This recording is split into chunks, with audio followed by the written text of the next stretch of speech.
The dog had been doing it for 3 days before the family paid attention. Not once, not occasionally. Every time the child moved in a certain direction, every time the room held a certain quality in its air, the dog repositioned, placed itself between the concern and the family, stayed 3 days of this before anyone looked closely. The first day, attributed to curiosity, new household rhythms, a dog adjusting, the ordinary disruption that animals experience when family arrangements change. The second day, attributed to protective instinct. Dogs were protective of children.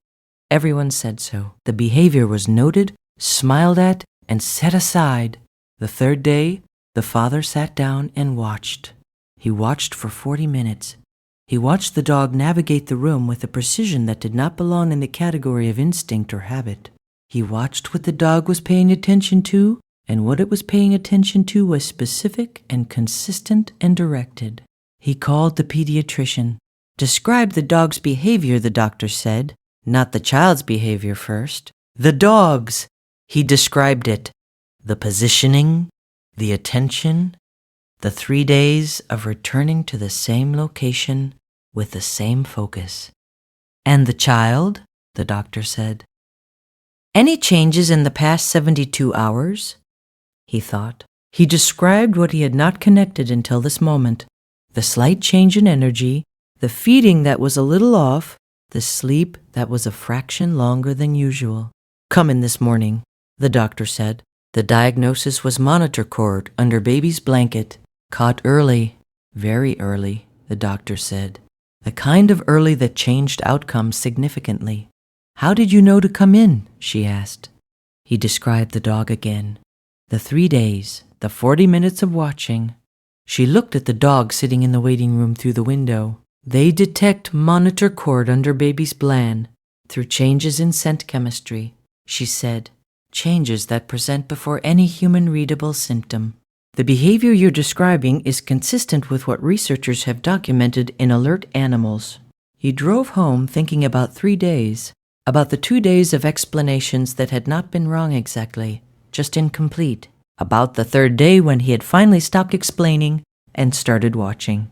About the 40 minutes, all it had taken was 40 minutes of actual attention. The dog was at the door when he pulled in. He sat down on the front step.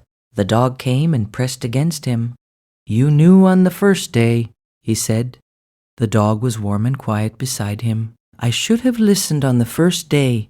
He thought about the word faithful, about what it meant to keep providing information calmly and consistently, while the person receiving it explains it away for 2 days. To keep coming back, to remain focused without resentment, to wait for the 40 minutes, he sat on the step with the dog until the light changed. The child was going to be fine. The dog had known. That was the only acceptable outcome. Had been working toward it since the first day, had waited for the rest of the house to catch up.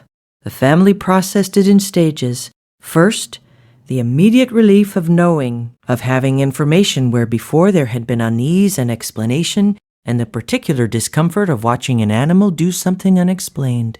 Second, the retrospective, the looking back through the days of behavior and reassigning meaning. This moment was not play. It was alert. This moment was not territorial. It was navigation. The rereading happened over dinner, over the drive home from the clinic, in the quiet of the nights that followed. Third, the question that did not have an answer, and that they found they did not need answered. How long had the dog known? Not known. Detected, responded to, done the thing. The research existed. They found it in pieces over the following days. Studies on canine olfactory detection of blood glucose. Studies on animal alerting to seizure precursors. Documented cases of dogs identifying respiratory changes, cardiac events, bacterial infections, all before human instruments registered anything wrong. The mechanism in each case was the same. Chemical compounds that shift when physiology changes, compounds that exist in breath and skin, and the microscopic chemistry of a body doing something different than its normal operating state. A dog's nose contains roughly 300 million olfactory receptors. A human nose contains approximately 6 million. The math was simple.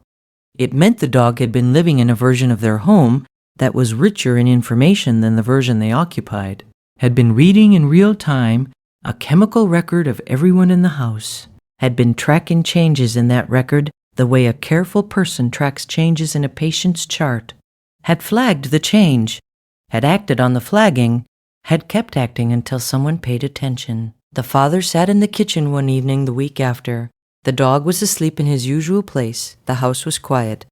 He thought about the word alert, about what it meant when applied to an animal rather than an instrument.